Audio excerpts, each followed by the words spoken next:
dia, boa tarde, boa noite, boa madrugada, boa qualquer hora. Essa é a conversa ao pé do rádio. Esse que vos fala é Rubem Gonzalez. Esse é o nosso portal, esse é o nosso canal. E como foi escolhido e previamente acertado... Bem, primeiro deixa eu falar uma coisa. Oficialmente ainda não, para todo mundo não aparece, mas nós já batemos os 20 mil inscritos, tá? Já recebemos aqui internamente, estamos com 20 mil e alguns inscritos. Já passou, mas vamos esperar aqui oficialmente, tá? Então a gente vai levando aí samba enredo até o carnaval. Tem samba enredo de sobra, não tem problema não. Esse daí é Caprichosos de Pilares, Carlinho de Pilares, levando na avenida, que puxando não, ontem eu falei puxando, né? Não é puxando não. Mestre Jamelão não deixa. E Por Falar em Saudade, é uma música que falava sobre a saudade em 85, imagina hoje, né? Quanta saudade ficou para trás, nossa senhora. É isso aí, gente, vamos nos inscrevendo, vamos compartilhando, aquele negócio todo, aquela troça que todo mundo fala, gente, inscreva no nosso canal, tirando o bife na perna, a esmola e a pedição de dinheiro, aqui é tudo igual, tudo é a mesma coisa, não tem nada diferente, tá? E, Bel, pode ficar tranquilo que eu não vou te entregar que dia 22 você está fazendo aniversário não, tá? Gostou ontem da homenagem, né? Então tá bom. Dia 22 tem outra. Não tem problema não. Não vou entregar quantos anos você está fazendo, nem vou entregar dia 22 onde vai ser o aniversário não. Vambora que tem mais coisa aí.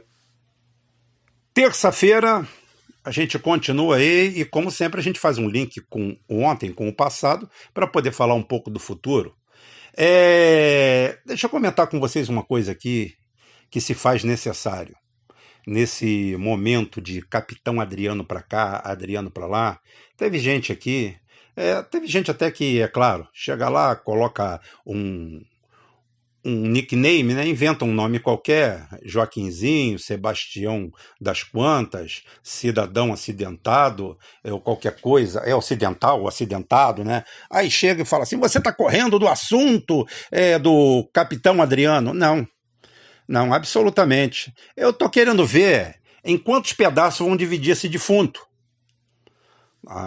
Essa sopa, essa mixórdia, esse oportunismo político de todo mundo, essa guerra baixa.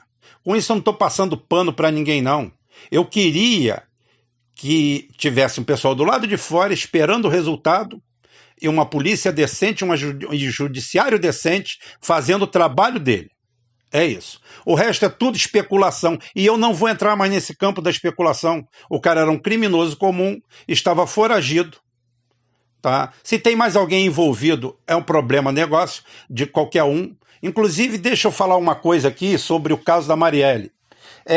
Quem acompanha um pouquinho mais a fundo, eu fiz até aqui um programa o ano passado, deu até uma visualização muito boa, fala assim, nós sabemos quem matou o Kennedy, ou mais ou menos isso. Não recordo. Só que tem uma coisa, eu para colocar aquelas minhas palavras ali, tinha algumas centenas de horas de leitura sobre o caso. E, por incrível que pareça, nenhuma das bases do que eu fiz aquele programa tinha nenhum filme, nenhum filmeco, nada, porque Hollywood só serve para estragar qualquer coisa. Destrói qualquer coisa. Acabei de ver um filme por curiosidade, sobre uma plataforma que afundou no Golfo do México há 10 anos atrás e me deu vontade de vomitar. A Horizon, não sei o que, lá, o filme é horroroso, mal feito, pessimamente estruturado. Trabalhei 16 anos em plataforma de petróleo e aquilo ali é um lixo. Aquilo é um lixo. Nossa Senhora, querem romantizar, querem dramatizar, querem fazer tanta coisa e acabam fazendo uma porcaria. Mas não é sobre isso que eu estou falando. Eu estou falando exatamente sobre a bala mágica do Kennedy. Dentro do inquérito do assassinato do Kennedy, tem uma bala chamada bala mágica. Isso aqui não é telecurso segundo grau, então eu não vou dar aula para vocês do que é não. Procura lá, bala mágica, Kennedy, 1963, atentado, bota as palavras-chave lá, que você vai descobrir bastante coisa. Então eu posso dizer para vocês que o inquérito da morte da Marielle não tem uma, não, tem várias balas mágicas. Várias balas mágicas. Tem vários furos, parece um queijo suíço bem aerado. E agora trouxeram esse capitão Adriano, foram lá, exumaram pela 10ª vez, por isso que eu botei ontem pela 10ª vez, coitada, e a Marielle parece ser aquele defunto extremamente útil, um palanque móvel. E hoje eu até recebi um vídeo, um amigo meu passou no particular, eu consegui ver 20 segundos. A irmã da Marielle falando sobre mulheres negras que deram apoio. Quem está dando apoio para ela é um cara branco, chamado George Soros, que está enchendo o rabo da família de dinheiro, porque agora herdeiros, viúvas e irmãs de Marielle também virou profissão. Todo mundo quer segurar uma boquinha, né? Eu trabalhei 23 anos na Petrobras direto, trabalhei 16 anos embarcado e posso dizer, gente, trabalhar dá trabalho. Trabalhar realmente é muito trabalhoso. Então, arrumar um encosto para muitas pessoas é ótimo.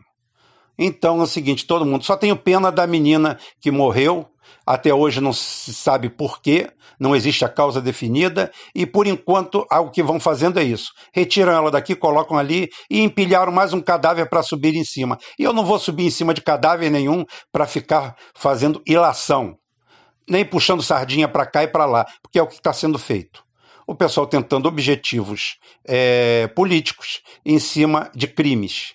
E isso daí é realmente, assim, nojento. A palavra que eu tenho para falar é isso, é nojento. E nessa parte internacional aqui, eu vou fazer uma homenagem para uma pessoa que merece. Merece muito, muito.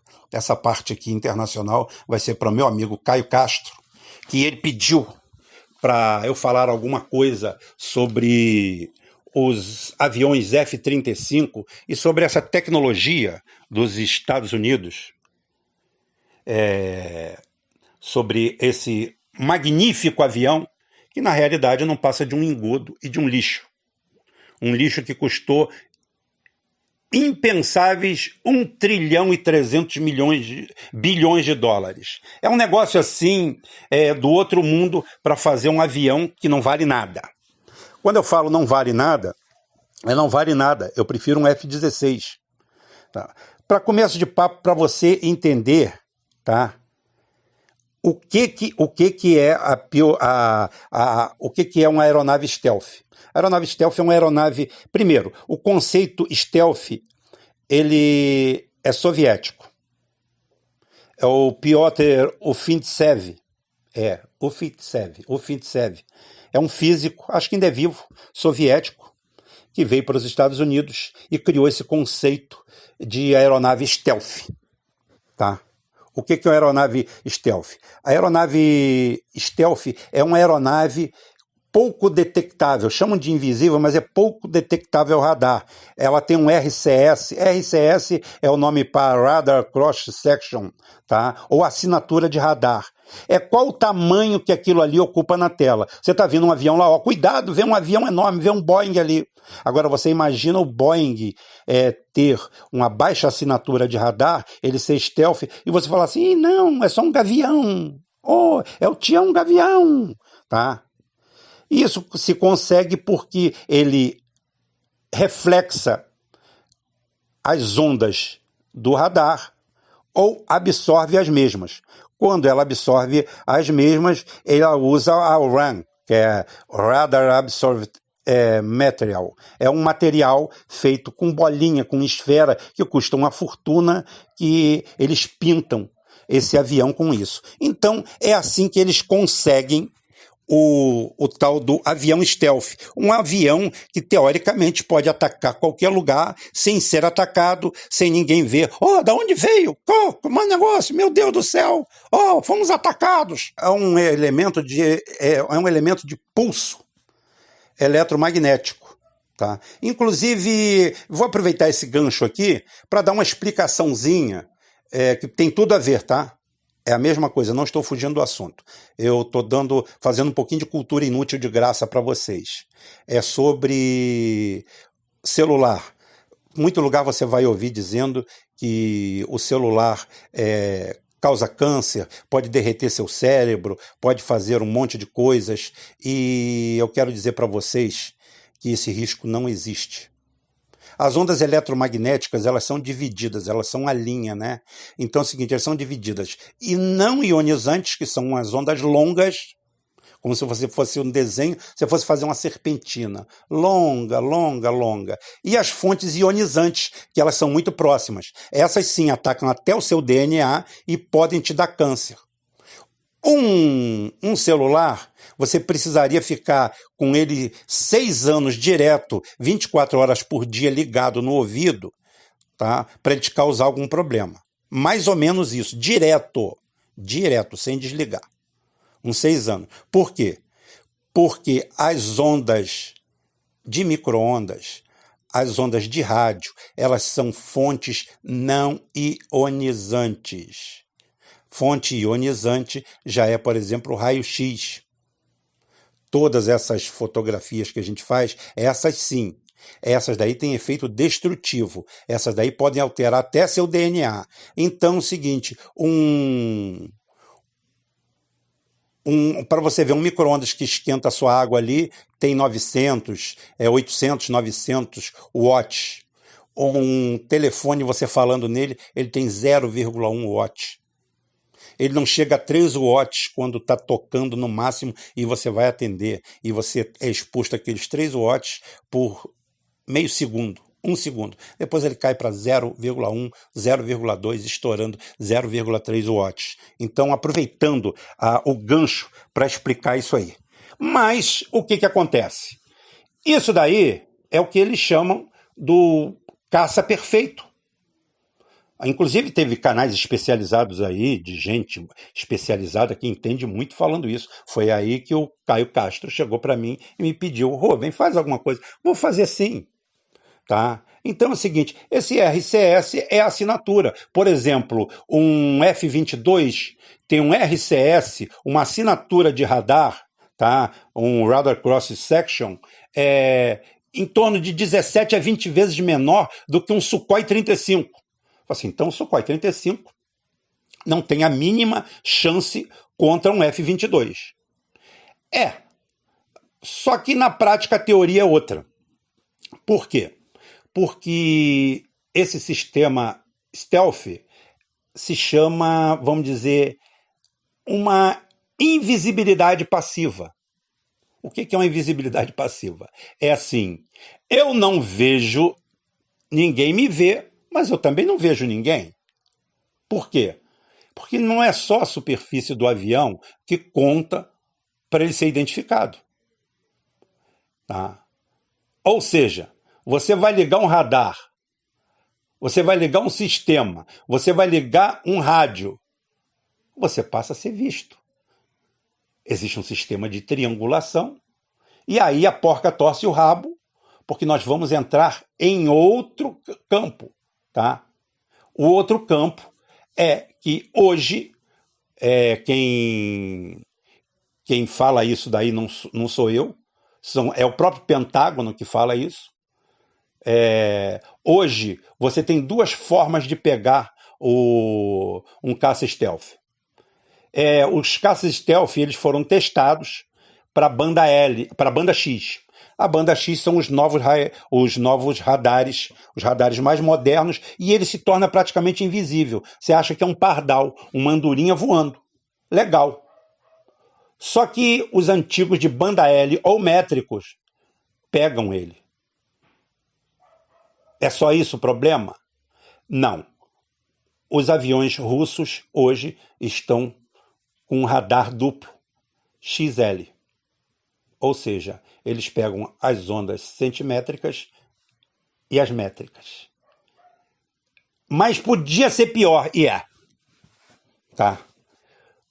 A Rússia inventou e já colocou em prática.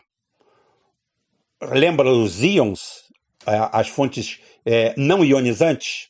Então, íons de micro-ondas usam a ionosfera como refletor e simplesmente você tem uma imagem 4K de qualquer coisa. Abaixo de 2 GHz de emissão, não tem nada invisível. Tudo é visível. E o pior de tudo, cada radar desse consegue 3.000 quilômetros de abrangência. Ele consegue cobrir a curvatura da Terra, porque ele usa a ionosfera como refletor. Reflete, pega, pega, reflete, pega, reflete, pega, pega, pega, e você com 8 sistemas de radares desse, você cobre a Rússia inteira. Já tem 2 operacionais, os principais aqui.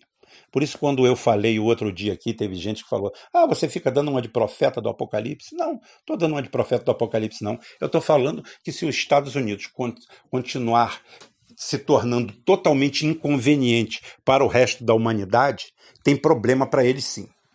Então, hoje, o que acontece? O F-35 é um mamão voador. Péssimo avião, voa mal, é pior do que o F-15 e o F-16 americano. O melhor avião americano hoje é o F-15 avançado, né? O negão, que ele usa essa pintura RAM para ser mais absorvente, mas como já foi visto aqui, isso daí não tem a mínima negócio. E rola o papo que já abateram um F-35 na Síria. Isso é a confirmar, isso não quer dizer nada, porque para mim não é novidade nenhuma. E também não é novidade para o Pentágono. Eu só fiz isso aqui porque o meu amigo pediu, e então tá aí, Caio, tá aí o que você queria. Agora vamos para o principal, para botar tudo em ordem. Eu aqui aproveito para mandar um abraço para o meu amigo de fé, meu irmão camarada, Paulo no cu do Guedes, aquele tremendo FDP, esse canalha, que depois de soltar o factoide, a desgraça, viu a repercussão, boquirroto, é que ele está tão extasiado com a roubalheira que eles estão fazendo no Brasil, sem nenhum tipo de oposição, que salta os olhos. Salta os olhos a impunidade como essa turma age aqui nesse país. Então ele está tão solto que ele se empolgou e chamou todo mundo de vagabundo. Aí as pessoas reagiram e ele veio, pediu desculpa. Tem gente que já deve ter aceitado.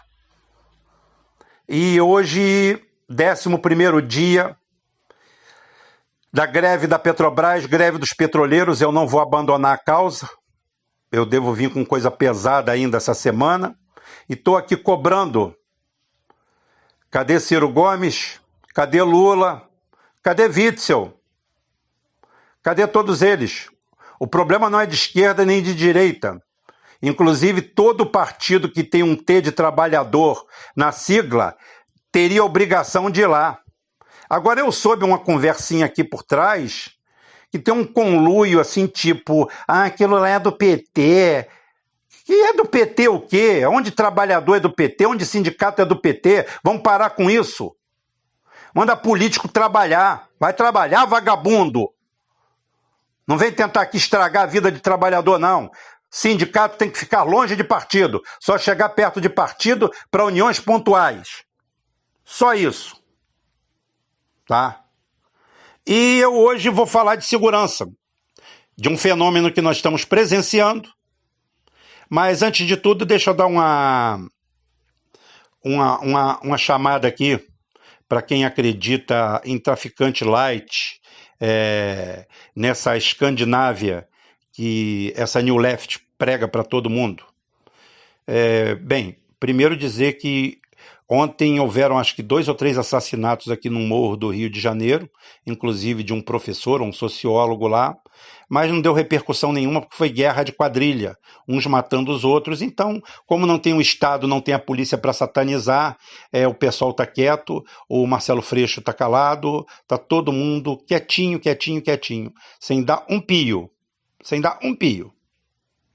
Tá? Amanhã eu falo mais sobre isso. Mas calcula-se, deixa eu dar esse dado para vocês antes de falar o principal aqui, que tem a ver com isso aqui, segurança. Calcula-se que, em média, um traficante, se ele ficar 2 anos sem contato com a sua base, ele perde toda a estrutura do tráfico. Ele passa a ser alguém alheio àquilo tudo, porque a renovação é muito grande nesse meio. Então, com 5 anos de prisão sem contato com absolutamente ninguém, isolado, no meio da Amazônia, quando ele voltar de lá, ou ele é um velho que tenta ser criminoso e vai se dar muito mal, ou então ele vai ter que usar o que aprendeu lá para trabalhar, para se sustentar. E ao contrário do que os sonhadores, tá, e os que gostam das mamatas das ONGs, a solução contra o tráfico, contra o crime pesado, o crime organizado, é a mão pesada do Estado. E ela é simples, é fazer uma mudança na legislação. Porra, quase que não sai, hein? Na legislação imediatamente. Se esse governo que está aí diz que não pode, fala que é só usar a mesma vontade que eles têm para voar no bolso do trabalhador, nos direitos do trabalhador, usar tudo isso aí. Pede para o governo Bolsonaro não ficar botando a culpa só na esquerda, que é idiota, é imbecil, mas não tem poder de decisão. Porque é muito interessante para a direita manter esses criminosos para na hora H falar assim, é culpa do Lula, é culpa do PT, é culpa da esquerda. Por que vocês não usam a mesma volúpia que vocês têm para destruir a Petrobras, para comer o patrimônio público, para fazer leis em defesa do povo e punindo exemplarmente essa raça? Eu sei que se fizer isso, ninguém vai gostar. O pessoal dos direitos humanos, a Globo não vai gostar, a parte corrupta do judiciário e das polícias não vai gostar. Mas vai ser interessante. Até porque essa balbúrdia que continua aí é ótima. Você quando entra numa prisão daquela que cabe 20, tem 200, aquilo é tudo que eles precisam para viver e governar. Você receber 10 advogados por dia.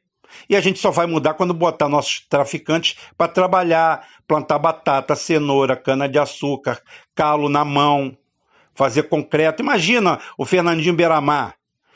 Quantos prédios já não podia ter feito ao invés de ficar fazendo selfie com magistrado e representante do Ministério Público, como apareceu na grande mídia. Quase um verdadeiro herói. Bandido, criminoso, traficante, é tudo acautelado do Estado. Não tem que ter o direito de um cidadão comum, muito menos a privacidade. Ele está com todos os seus direitos suspensos. Ele tem como representante o Estado. E acabar com essa história de tratar preso como cidadão comum. Se ele quer ser cidadão comum, ele que se porte como tal. Só para vocês verem o que é o peso da mão do Estado, deixa eu botar aqui um dado para vocês que talvez esteja na dobra da história. A dobra da história diz que em 1925, tá? Benito Mussolini cismou de acabar com a máfia. Para quem não sabe, a máfia na Sicília acabou entre 1925 e 1932. Benito Mussolini, sem entrar no mérito da coisa de quem, como, estou falando do ato, indicou para prefeito de Palermo Cesare Primo Mori, um cara incorruptível que durante 2 anos fez um levantamento fino de todas as autoridades que estavam envolvidas com o serviço de inteligência. Nome, ramificações, tudo. E de uma forma coordenada, deu um ataque só. Ele publicou o nome de todos os mafiosos em jornais, editais públicos, e a ação foi tão rápida e contundente que quase ninguém conseguiu escapar. Em 1932, o regime acabou praticamente com a máfia siciliana. E, por incrível que pareça, os sobreviventes, os que se safaram, foram para os Estados Unidos, para Chicago e arredores. Ou seja, a máfia siciliana na década de 30 tinha perdido todo o seu poder, toda a sua grana, toda a sua capacidade de corrupção do Estado, porque foi perseguido sem tréguas, ideologicamente, conseguindo sobreviver apenas graças à leniência, cumplicidade e corrupção das autoridades americanas. E o melhor de tudo, o único erro que o Mussolini cometeu foi não ir atrás desses caras e acabar com eles no exterior. Porque quando começa a Segunda Guerra Americana, o governo americano e os aliados se aliaram aos mafiosos e entregaram o crime organizado do sul da Itália, com as ramificações nos Estados Unidos, de volta para eles. E essa situação perdurou até a década de 70, começo da década de 80, quando a máfia siciliana perdeu todo o seu poder, não para o governo, mas para a máfia sionista. Mas aí eu conto em outra história. Aí eu conto depois. O que eu estava querendo contar para vocês agora é um fenômeno que está acontecendo aqui no Brasil. E esse fenômeno, nós fazemos parte dele, e eu alerto isso todo dia. Todos os dias eu alerto sobre esse risco. Eu falo que na política, na vida e na sociedade não existe vácuo. Isso daí, a prova disso aí, que aonde o Estado abandona, aparecem milícias. A milícia, como eu falei, é um fenômeno social. Não existe uma milícia SA. Existem milícias. E a marginalidade.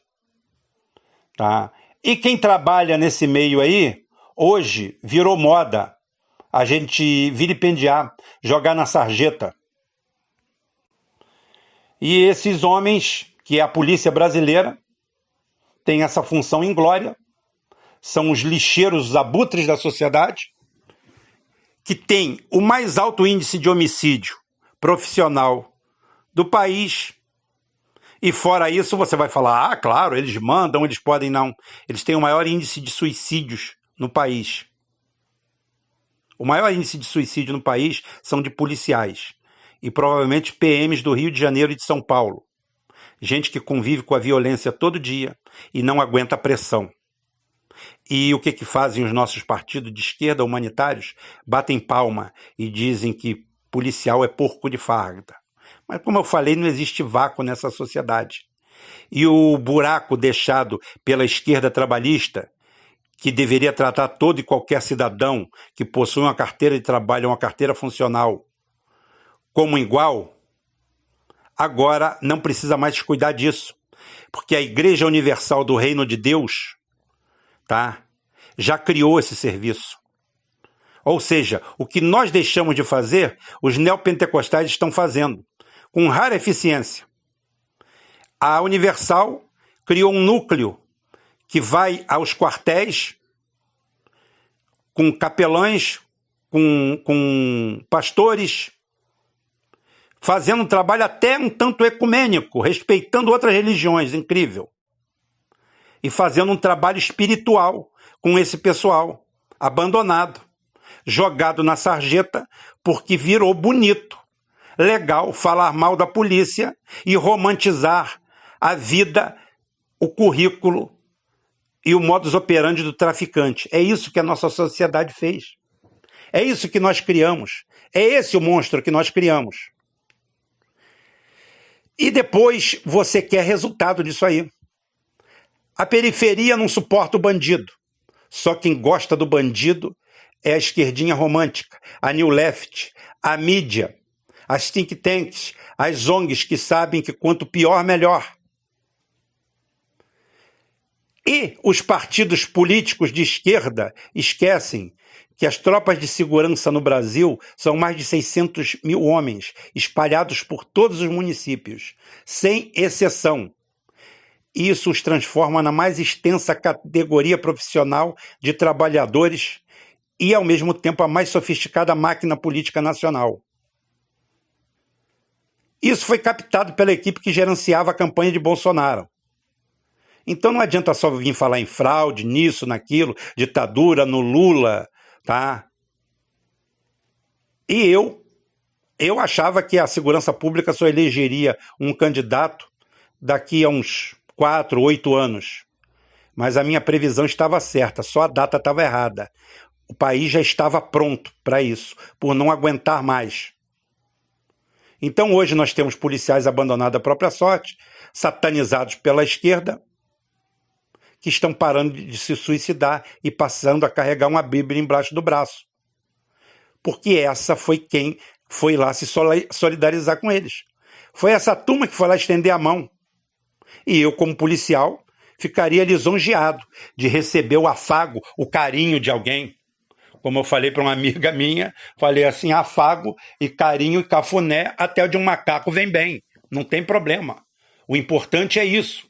Por quê? Porque os partidos ditos trabalhistas no Brasil não consideram a maior categoria profissional do Brasil como trabalhador, colocam como inimigo. Romantizam e relativizam a atividade criminal no Brasil, quando os números eu dei aqui. O problema não é de pobreza, o problema não é de miséria, o problema é simplesmente dessa commodity chamada droga, que deveria ter um tratamento justo e letal de alguém com força e pulso. Pena que esse governo que está aí só tem força e pulso para roubar o trabalhador, para fazer cortina de fumaça, para fingir que vai fazer alguma coisa e continuar o mesmo jogo. E enquanto isso, a gente realmente vai virar um evangelistão, porque daqui a pouquinho até eu estou entrando para uma igreja evangélica para me proteger, seja de um lado, seja de outro. Seja dos matadores da Marielle ou dos defensores dela, porque daqui a pouquinho ambos estão tão perigosos para mim como qualquer criminoso comum. É esse o recado que eu tinha de dar para hoje. Já mandei ver, tá aí. Até amanhã, se Deus quiser, e a gente volta em assunto, que aqui não tem esse negócio de botar viola no saco para assunto nenhum, não, tá? Aqui a gente não tem medo, não. Aqui a gente tem respeito pelos outros. A irresponsabilidade é sim a única coisa que a gente não quer compactuar. Por isso que muitas vezes a gente deixa para depois, espera mais um pouco. Porque para falar merda, tem gente aí que não está precisando de concorrência. Eles já dão conta do recado. Até amanhã, se Deus quiser, e Ele vai querer.